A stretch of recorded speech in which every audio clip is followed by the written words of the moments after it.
Hello, what up, grade 5? It's Rami here, and we're back with a new grammar video. And let's jump right into it, okay, guys? This will be the grammar video for Unit 4, the progressive tenses, and I hope you enjoy it. I'm going to divide this video into two parts. All right, it's a long grammar unit, it's a long grammar lesson. So I'm going to divide this video into two parts. This is part 1. Welcome to part 1. So from the title, let's start with the title. The progressive tenses. Now, the word progressive itself in English, it means an action is continuous. Continuous.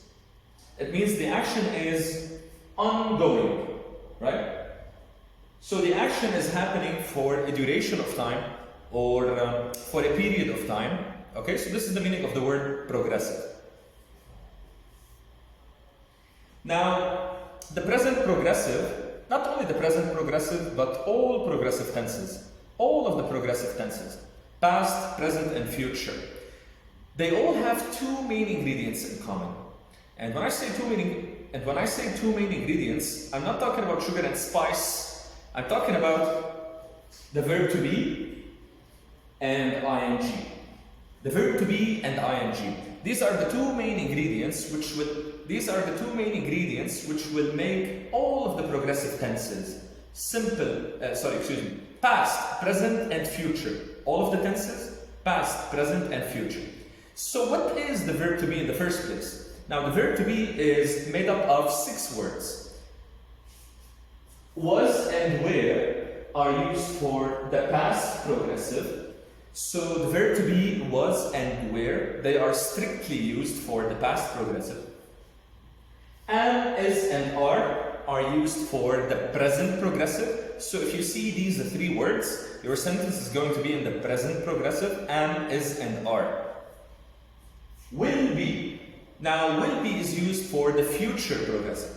So I'm going to take any example, any word from the verb to be, am, or is, or are, was or where, or will be. I'm going to take any one of these 6 words, and then I will add ing next to them. I will add ing to the main verb next to them, and then I will have myself a progressive tense. It's so easy, it's so easy.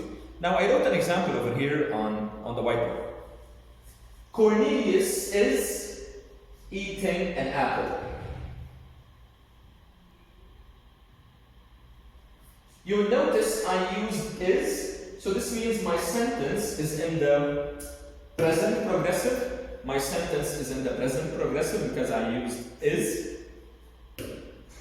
And you will also notice I used ing, eating. So I used both of the main ingredients.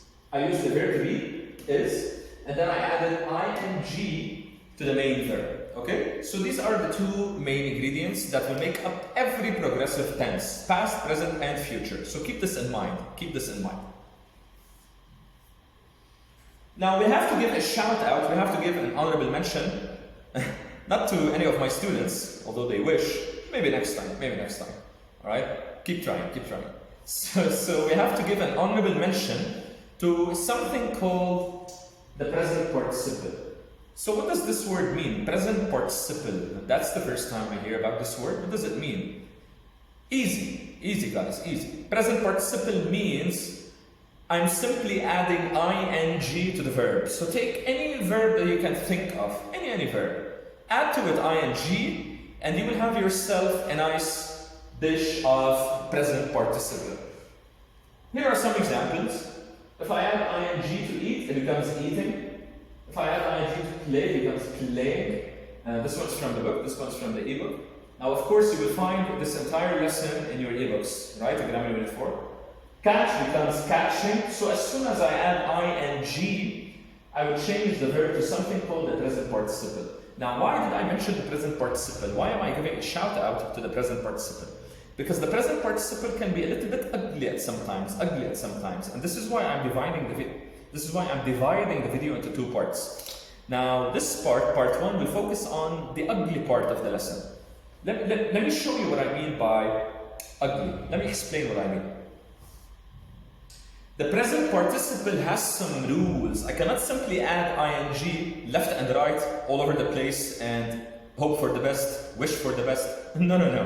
There are some rules that I sometimes have to follow. And whenever there are rules, a certain degree of ugliness is going to follow, right? So this is why part 1 of this grammar unit is a little bit ugly, because it has some rules. So what is rule number 1? Rule number 1.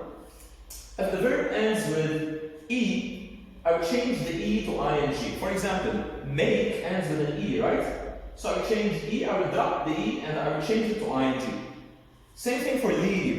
It ends with E, I'm gonna change the E to ing. Same goes for move. It ends with E, I'm gonna change E to ing. But there are some exceptions. For example, B, I will not remove the E, I will keep it. It becomes being, I will add ing without removing the E.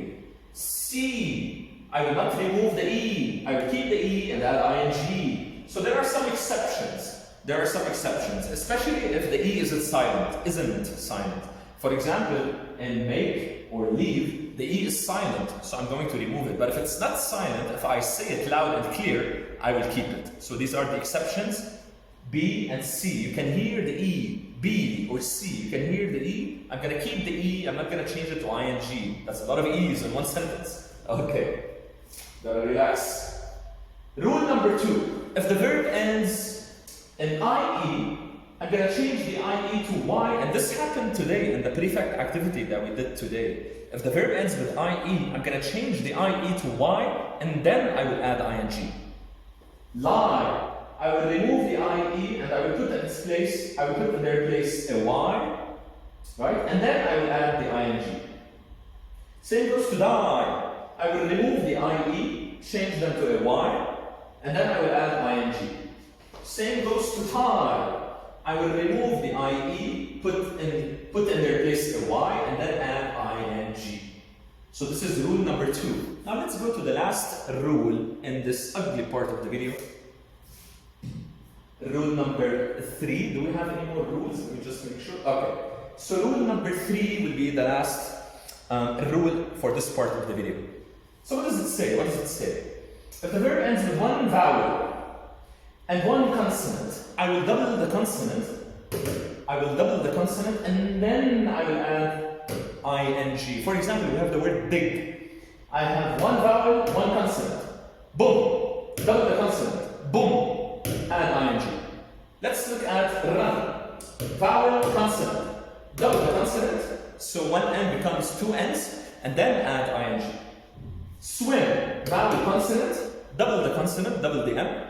So two M's over here, M&M's. Who doesn't love M&M's, right? And then maybe this isn't so ugly after all if there are M&M's involved. So M&M's and then add ing. But there are some exceptions. Everything has an exception in this life. Every rule has its own exceptions.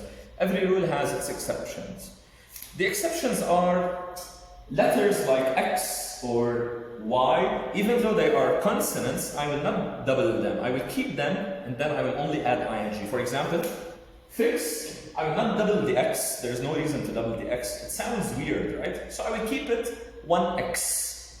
And then I will only add ing. Let's go to pay. P-A-Y. Y is the consonant. I will keep it 1Y, and then I will add ing without doubling the Y. No need to double the Y. I will keep it 1Y, and then I will add ing. So, one vowel, one consonant, Y, I will keep the Y, and then I will add ing. Now guys, that's it. I know I was moving a little bit fast, but you can pause, you can go back in the video, you can watch it again and again and again. There's no stopping you. I'm going a bit fast because I need to go. So stay tuned for part 2.